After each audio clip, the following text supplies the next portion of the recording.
नमस्कार, मी पंजाब डक हवामान अभ्यासक मुक्काम पोस्ट गुगळी धामणगाव तालुका शिलो जिल्हा परभणी। आज आहे 24 एप्रिल 2024।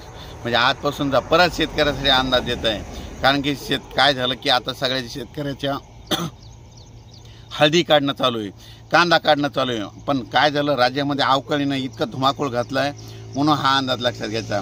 म्हणजे आणखीन शेतकऱ्याला सांगतो की 24, 25 आणि 26 आणखीन 3 दिवस आपल्या परभणी जिल्ह्यामध्ये, जालना जिल्ह्यामध्ये, हिंगोली जिल्ह्यामध्ये आणि महाराष्ट्रामध्ये तुरळक ठिकाणी अवकाळी पाऊस आहे म्हणून हा अंदाज लक्षात घ्यायचा। सांगायचं झालं तर आणखीन जवळपास 26 तारखेपर्यंत राज्यात दररोज भाग बदलत विजेच्या कडकडासह वाऱ्यासह पाऊस पडणार आहे। म्हणून शेतकऱ्यांनी आपल्या हळदीची कांद्याची काळजी घ्यावी। आणि सर्व शेतकऱ्याला सांगू इच्छितो की राज्यामध्ये फक्त आता 26 तारखेपर्यंतच राज्यात आता अवकाळीचं सावट आहे। पण परभणी जिल्हा आणि जालना जिल्ह्यामध्ये मात्र 28 तारखेपर्यंत अवकाळी पाऊस राहणार आहे, भाग बदलत राहणार आहे म्हणून हा अंदाज लक्षात घ्यायचा।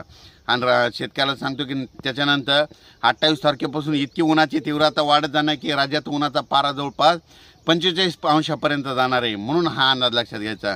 शेतकऱ्यांनी आपल्या उन्हाची तीव्रता वाढल्याच्या नंतर उष्णतेपासून स्वतःची काळजी घ्यावी म्हणून ही एक अंदाज लक्षात